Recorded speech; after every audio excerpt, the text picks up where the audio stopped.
Bien, buenos días. Entonces, esta clase trata sobre la teoría del negocio jurídico. Como sabemos, en la epistemología en general y la epistemología jurídica, eh, siempre hay ideas, conceptos que pretenden explicar fenómenos, ya sea fenómenos de la naturaleza, ya sea fenómenos sociales o fenómenos jurídicos, como en este caso. La doctrina civilística que aparece sobre todo en el siglo XIX, después de la promulgación del Código de Napoleón de 1804, ha tratado de explicar un conjunto de fenómenos que fenómenos jurídicos que ya en el derecho romano existían, como por ejemplo las obligaciones, los contratos, los testamentos, estas figuras que ya lo habían desarrollado los romanos, que eran juristas muy prácticos. Sin embargo, no tenían una teoría que trate de explicar de manera unificada todas estas instituciones jurídicas que tenían detrás el concepto de autonomía de la voluntad. Es decir, las personas, lo que hacemos las personas en nuestra vida diaria es tratar de satisfacer nuestras necesidades primarias o básicas.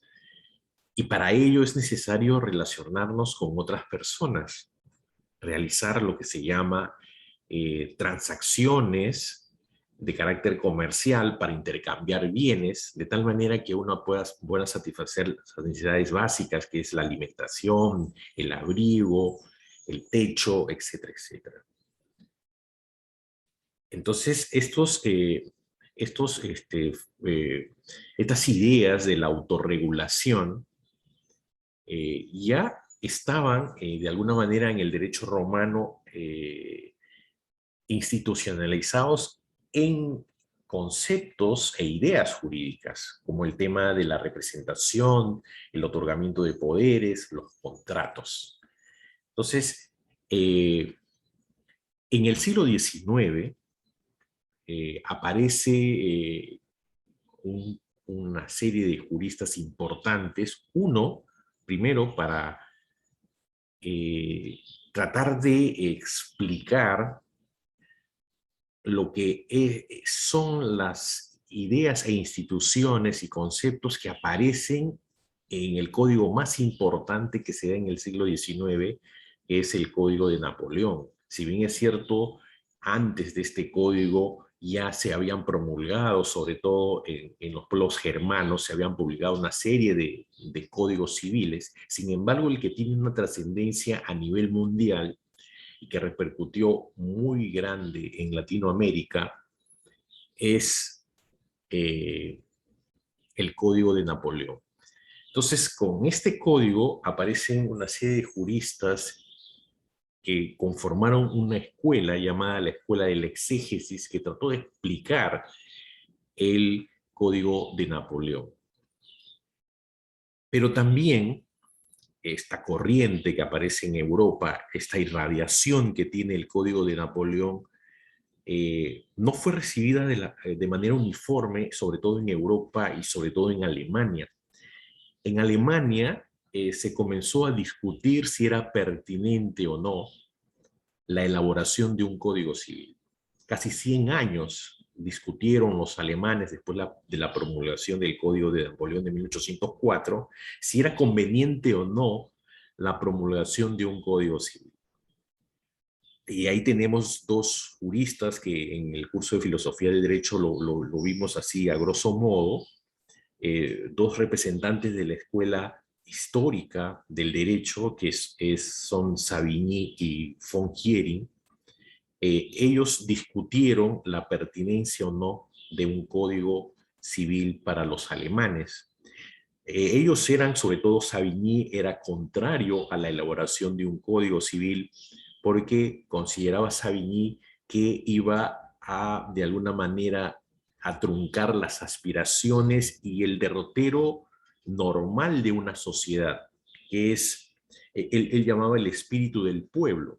O sea, hacer un código era encasillar, poner una camisa de fuerza a esta dinámica que es propia de la vida social y que genera también instituciones jurídicas. Entonces, dar un código, se señalaba Savigny, era contraproducente porque iba en desmedro del espíritu del pueblo, de estas cuestiones de la libertad que tienen los seres humanos y los pueblos para desarrollarse y para poder satisfacer sus propias necesidades. Entonces, esta discusión que se da en el siglo XIX, de alguna manera genera lo que se llama la teoría del negocio jurídico, que es básicamente un conjunto de ideas organizadas que tratan de describir y explicar el fenómeno, como ya les decía, de la autorregulación de las personas para satisfacer sus necesidades. El Estado no puede estar presente en todos los quehaceres de las personas, de los seres humanos. Y por eso, si bien es cierto, hay un conjunto de normas que dan el marco de esta autorregulación, eh, es esta autorregulación la dinámica que genera lo que se llama el negocio jurídico o el acto jurídico. Entonces, el Estado da esta libertad a sus ciudadanos, a las personas que viven en su territorio para autorregularse. Y estas autorregulaciones, como les decía, básicamente son tres instituciones. Primero es la representación. La representación es una figura que lo vamos a estudiar más adelante, importantísima, quizás se dice una de las más importantes junto con la creación de las personas jurídicas, es de los más importantes que ha generado el derecho para dinamizar la vida de las personas y poder de alguna manera eh, satisfacer sus propias necesidades. La representación es una institución que permite que una persona que no pueda estar presente sea representada por otra para realizar un negocio jurídico. Yo, por ejemplo, podría querer comprarme una casa en Lima y no puedo viajar en Lima por trabajo, por cualquier otra circunstancia, yo puedo dar una representación. Entonces, la representación es una de las autorregulaciones importantes. Yo decido, primero, cuándo hacer un negocio jurídico y segundo, decido a quién dar esta representación para que en mi nombre pueda celebrar un negocio jurídico.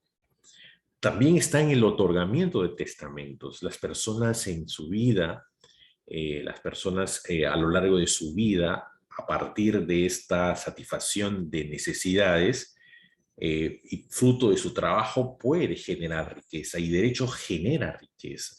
Entonces hay un conjunto de bienes, derechos que estas personas tienen en vida, pero la vida no es eterna. En algún momento la vida es limitada, en algún momento tenemos que partir de este mundo. Y estos bienes no pueden quedar vacantes. Entonces, el Estado da esta posibilidad a través de la sucesión testamentaria o sucesión intestada, da esta posibilidad, sobre todo en testamentos, de autorregular su propia sucesión, es decir, puede ordenar quiénes van a ser o establecer quiénes van a ser sus herederos, por un lado, y por otro lado, establecer cómo se van a repartir sus bienes. Eso es una autorregulación importante. Si bien es cierto, en la práctica lo que vemos es que las personas fallecen usualmente sin dejar testamento, sin regular su sucesión, tenemos la ley, evidentemente, que suple esta voluntad, pero hay la posibilidad de que nosotros en vida podamos autorregular esta sucesión para señalar primero quiénes nos van a heredar, quiénes nos van a suceder, y por otro lado, establecer a quién o a quiénes va a corresponder determinados bienes. Eso es importantísimo. Y por otro lado está el tema de los contratos. Los contratos facilitan el intercambio de bienes, sobre todo el contrato de compraventa, el contrato de permuta y una serie de contratos que están regulados en nuestra codificación, en nuestro Código Civil, también son autorregulaciones importantísimas. Entonces, estas autorregulaciones, estas instituciones que son de las más importantes, en el derecho romano no fue teorizado. Si bien es cierto, se reguló el tema de contratos, el tema de las obligaciones, el tema de los testamentos, e incluso la figura de la representación.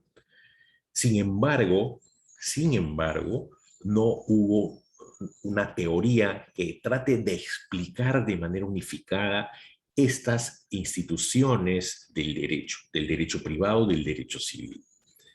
Entonces, lo que sucede es que en el siglo XIX aparecen un conjunto de juristas que elaboran esta teoría de los negocios jurídicos. Si bien es cierto, en el Código Civil de 1804, el Código Napoleónico de 1804, no se reguló el acto jurídico. Sin embargo, los comentadores, los exégetas de este Código Civil, sí teorizaron, trataron de explicar estos fenómenos, estas instituciones jurídicas de una manera unificada, pero fue sobre todo en esta discusión que se enfrascaron los alemanes por casi 100 años, porque como ustedes saben, el código alemán se promulgó recién en 1896, pero entró en vigencia en el año 1900. Ellos discutieron casi todo el siglo XIX sobre la pertinencia o no de un código. Y ahí en estas discusiones aparece, sobre todo en las juristas, en la pandentística alemana, aparece esta teoría del negocio jurídico que va a tratar de explicar estas instituciones que tienen detrás la autorregulación de las personas, para autorregular sus propios intereses, para dictarse normas a sí mismas, ¿no? De tal manera que puedan satisfacer sus necesidades. Entonces, en el siglo XIX aparece esta teoría del negocio jurídico. Si bien es cierto, y es en el código alemán recién a nivel legislativo, quizás de trascendencia también universal, es donde se regula por primera vez lo que es el acto jurídico. Si bien es cierto, sobre todo en Latinoamérica, con Vélez Sarsfield en Argentina, se regula el tema del hecho jurídico y de lo que son los actos jurídicos, pero no tiene la trascendencia que tiene el Código Civil alemán de 1900 o de 1896, que entra en vigencia en 1900, que irradia a nivel de toda Europa y de Latinoamérica estas ideas, esta ya plasmada legislativamente, producto de una teoría. Se plasma legislativamente lo que es el acto jurídico o como lo llaman los alemanes, negocio jurídico. Ya vamos a ver en su momento, en la siguiente clase, cuál es la diferencia entre acto y negocio jurídico. Son los alemanes, ¿no?, los que, si bien es cierto, no fueron los primeros, porque ya en Argentina, con Vélez Sarsfield, de alguna manera se reguló de manera quizás yo me atrevería a decir un poco incipiente, pero fueron los alemanes los que elaboraron ya legislativamente, plasmaron legislativamente estas ideas, esta teoría del acto jurídico que trata de unificar de manera legislativa estos fenómenos de la autorregulación que son la representación, el tema de los testamentos y de los contratos. Entonces, eso es lo que nosotros tenemos como, o entendemos como teoría del negocio jurídico. Como les decía al comienzo de esta presentación, los juristas romanos, si bien es cierto, explicaron estas instituciones, lo regularon legislativamente, sin embargo, no elaboraron una teoría. Los juristas romanos fueron muy prácticos, muy prácticos. Sin embargo, no elaboraron una teoría, como sí, por ejemplo, en el tema de las obligaciones. Si uno revisa las, el digesto o las instituciones de Justiniano, si uno revisa el derecho romano, vamos a darnos cuenta, sobre todo en el tema de obligaciones, que prácticamente los romanos lo dijeron todo. Si uno revisa nuestro libro 7 o 6 o 7, si no me equivoco, que es el tema de las obligaciones, el libro 6, si no me equivoco, o 7, si uno revisa el tema de las obligaciones y revisa lo que los romanos hicieron, prácticamente es una copia. Casi todo lo dijeron los romanos. Y esa es la capacidad que tenían. Sin embargo, no tuvieron de pronto las herramientas o quizás no tuvieron la visión de autorregular o de elaborar una teoría para explicar todos estos fenómenos de la autorregulación de las personas para satisfacer sus necesidades. Entonces, la teoría del negocio jurídico es una teoría de alguna manera que no tiene más de 200 años o tiene un poco más de 200 años y que aparece en el siglo XIX para tratar de explicar este fenómeno de la autorregulación de las personas para satisfacer sus necesidades e intereses. La discusión, ya cuando nosotros, ya yéndonos a lo que nosotros hicimos en nuestro país, nosotros, como ustedes saben, tenemos hasta el momento 3 códigos civiles: el Código de 1852, el Código de 1936 y el Código del 84, de 1984, que está vigente.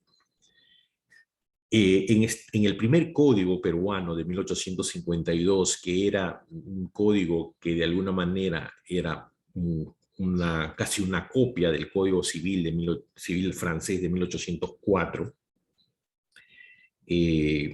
no se reguló, porque como en el Código Civil francés no se desarrolló legislativamente lo que es el acto jurídico, tampoco se hizo esto en el Código de 1852. Aparece recién legislativamente, ya estaba vigente el Código alemán, el Código brasileño, el Código argentino y otros códigos europeos ya estaban vigentes. En 1936, sobre todo desde los años 20, que se conforma una comisión elaboradora de un nuevo Código Civil, se comienza a discutir la pertinencia de incorporar la institución de los actos jurídicos en nuestro país en el Código Civil. Sin embargo, cuando se incorpora legislativamente en nuestro Código Civil, hay un problema de sistemática. Parece que no entendieron bien los juristas que elaboraron el Código Civil de 1936, no entendieron lo que era el negocio jurídico y lo ubicaron dentro en el libro de las obligaciones. En el Código Civil alemán, si uno revisa el Código Civil alemán de 1900, hay una parte general en donde se desarrolla una serie de ideas y ahí está la teoría del negocio jurídico. Ahí está legislativamente plasmada lo que es el negocio jurídico. Sin embargo, cuando nosotros, producto de estos estudios y esta elaboración de un nuevo Código Civil, los juristas que elaboraron el código no entendieron bien este fenómeno jurídico, y lo que hicieron es insertar esta institución del acto jurídico en el libro de las obligaciones. No entendían que por encima del fenómeno de las obligaciones está el acto jurídico. O sea, y eso lo entendió muy bien José León Barandiarán, uno de los exégetas más importantes del Código del 36, en sus clases que dictaba en las universidades de Lima, en San Marcos, en la Pontificia Universidad Católica, y en los últimos años en una serie de universidades limeñas, como la Universidad de San Martín de Porres. Fue profesor también José León Barandiarán en esta universidad y en otras. Él señalaba que era un error de sistemática de nuestro Código Civil del 36, y él señalaba que por encima de las obligaciones está este fenómeno de los actos jurídicos o negocios jurídicos. Entonces, en nuestro país, cuando se incorpora legislativamente el acto jurídico, se lo hace con una mala técnica legislativa, ubicándolo dentro de las obligaciones, como si las obligaciones estarían por encima de lo que son los actos jurídicos. Entonces, eso es lo que sucede en nuestro país. Y sobre todo José León Barandiarán, como les decía, este comentador de los más importantes que tuvo el Código del 36, fue el que de alguna manera explicó en qué consistía el acto jurídico o el negocio jurídico y por qué estaba, en todo caso, por encima, irradiaba a a todo el derecho privado, irradiaba esta institución importante y que lo incluían sus obligaciones. Entonces, esa explicación lo hace a lo largo de los muchos años que fue profesor, y a lo largo de toda su vida como docente y jurista que fue José León Barandiarán, explicó lo que es la teoría. Y finalmente, cuando se conforma la comisión revisora, reformadora, y luego la comisión revisora del Código Civil del 84, ahí recién nosotros en el Perú elaboramos ya, y es producto de estas discusiones, de esta precisión que hace José León Barandiarán, es que tenemos en nuestro Código Civil 84 un libro especial dedicado al acto jurídico, y que es el curso que vamos a estudiar en este ciclo. Entonces, en el Código Civil del 84 ya se elabora, porque el acto jurídico es quizás de las instituciones más importantes, no solamente del derecho civil, sino de todo el derecho privado. Y por eso hubo una discusión en el seno de los que elaboraron el Código del 84, en la comisión primero reformadora y luego en la comisión revisora, de la ubicación de este libro. En los proyectos que se publicaron en los años 79, 80, 81, cuando y ya el Perú entró en una vida democrática, ya teníamos un parlamento, se conformó una comisión revisora por 3 senadores y 3 diputados para revisar la tarea que habían hecho los reformadores del Código Civil del 36, y ahí en esta comisión hubo una discusión de la ubicación del libro, o de esta institución del acto jurídico, si lo ubicamos por su trascendencia como libro 1, después del título preliminar, y incluso en algunas publicaciones se puso en esta ubicación al acto jurídico. Sin embargo, en el seno de la comisión se entendió que por encima de cualquier teoría, de cualquier legislación, está la persona. Sin la persona no podemos entender el derecho. Y por eso es que se corrige esto y ponemos en el libro 1 de nuestro Código Civil el libro de personas, porque sin la persona no hay derecho, no hay ninguna teoría, no hay ninguna legislación. Y las personas, en primer lugar, tienen derechos. Y a partir de la persona, que es de lo más importante, porque el derecho es una creación del hombre y para el hombre, y por el hombre, entonces se ubica en nuestro Código Civil el libro de personas y luego viene el tema de los actos jurídicos porque va a irradiar a todas las otras instituciones de nuestro Código Civil y del derecho privado. Entonces, por eso tenemos la ubicación en nuestro Código Civil, en el libro 2, el tema de los actos jurídicos. Eso es lo que de alguna manera se hizo en el Perú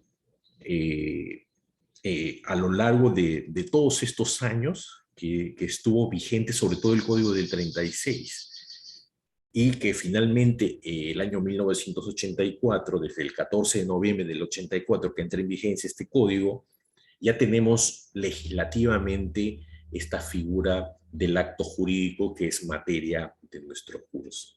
Ahora, volviendo ya a la cuestión de la teoría del acto jurídico o del negocio jurídico, siguiendo en este tema, sobre todo al profesor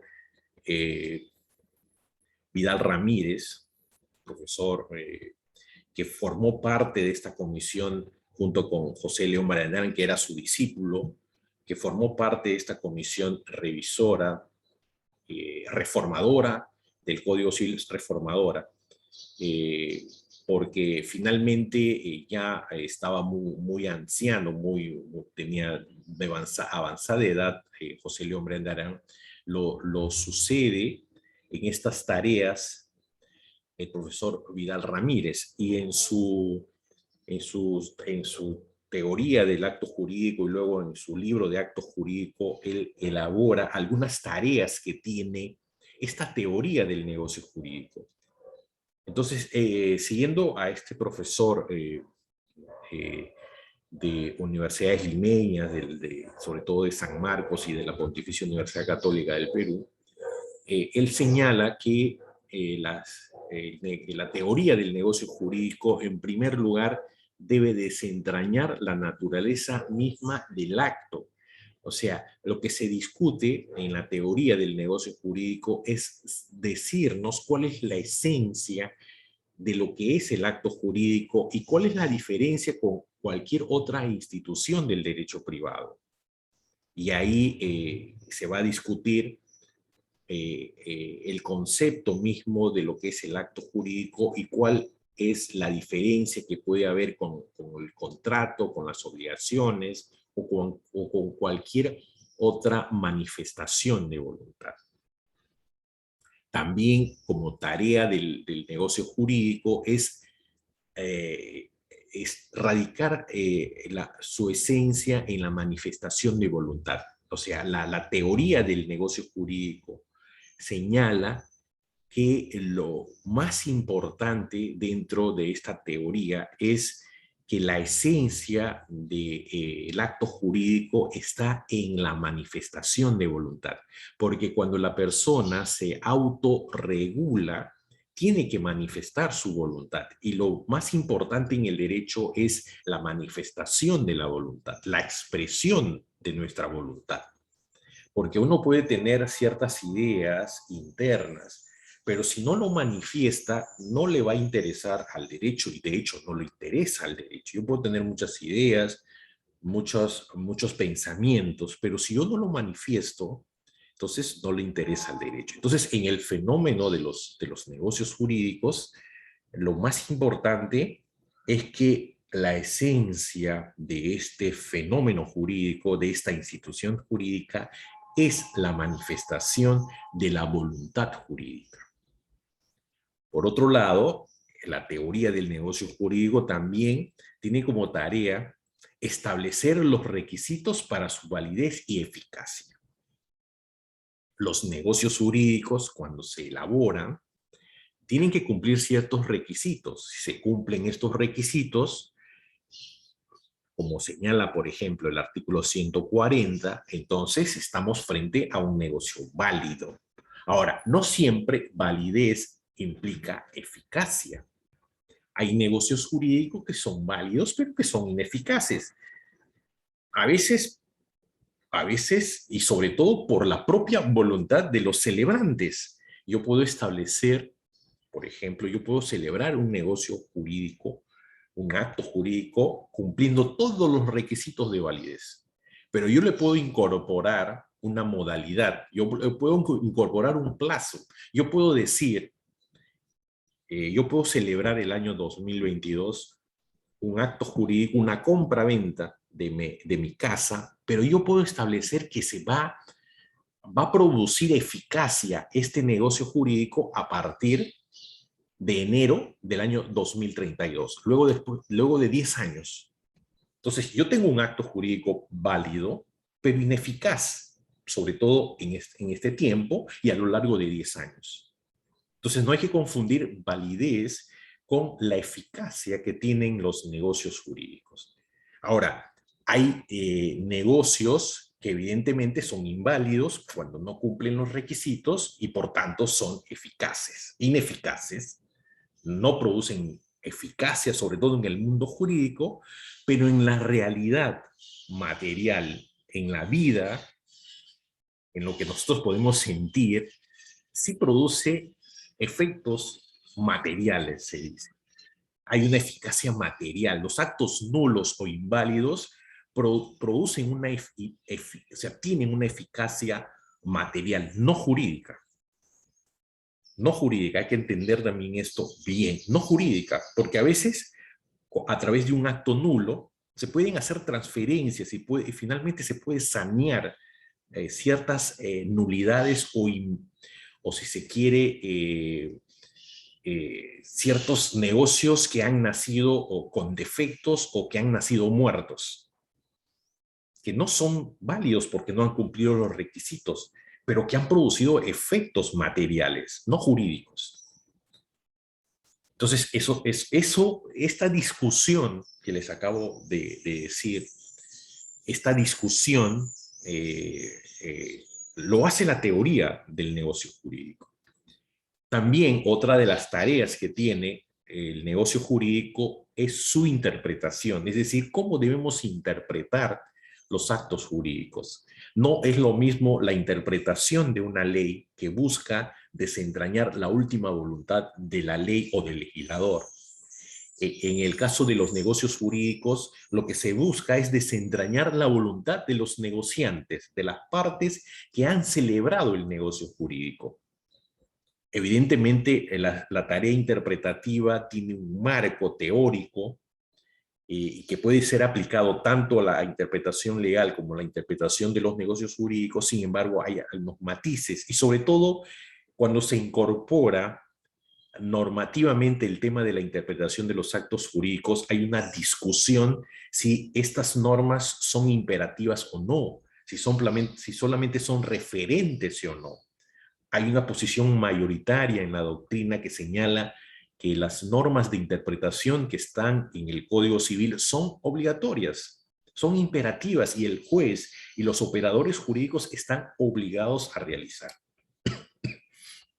Y finalmente, otra tarea que tiene la teoría del negocio jurídico tiene que ver con todas aquellas materias que vinculan para constituir el acto jurídico en fuente de relaciones jurídicas y de derechos subjetivos. Aquí también hay una discusión importante, sobre todo ya en la teoría del derecho y en la filosofía del derecho, si es fuente de derecho o no es fuente de derecho la manifestación de voluntad. O sea, porque con los negocios jurídicos se van a crear relaciones jurídicas. ¿Qué es lo que dice nuestro Código Civil? Dando un concepto de lo que es el acto jurídico, que es una manifestación de voluntad destinada a crear, regular, modificar o extinguir relaciones jurídicas. Y crea, de hecho, detrás de estas relaciones, derechos subjetivos. Entonces, todo lo que vincula a esta temática de las relaciones jurídicas y la creación de derechos subjetivos, le importa explicar también a esta teoría del negocio jurídico. Entonces, es importante tener esta visión de lo que es el acto jurídico o el negocio jurídico para entender esta institución que es de las más abstractas que tiene nuestra codificación. A veces es muy difícil entender lo que es el acto jurídico, lo que es el negocio jurídico. Yo recuerdo que veo y he escuchado comentarios de algunos, sobre todo cuando era estudiante y después cuando ya era abogado, decir que una de las materias más difíciles que hay, dependiendo también del profesor, evidentemente, una de las materias más difíciles que hay para entender es el acto jurídico. Hay profesores, yo recuerdo en la Universidad de San Martín, donde yo estudié Derecho, cuando yo estudié en esta escuela de Derecho, era de los cursos más difíciles para pasar por el profesor, la exigencia que tenían los profesores al momento de enseñar esta materia, porque sabían y saben de la importancia que tiene esta institución del derecho privado. Entonces, es tarea del profesor, evidentemente, clarificar estos conceptos, estas ideas, para que finalmente el alumno pueda aprender a aprender y el alumno finalmente pueda pensar como abogado y resolver problemas de carácter jurídico, sobre todo en derecho privado, para aplicar estas instituciones. Entonces, eso es muy, muy importante. Bien, con eso estaría terminando esta presentación. Ya entraríamos a una segunda etapa, que es la etapa de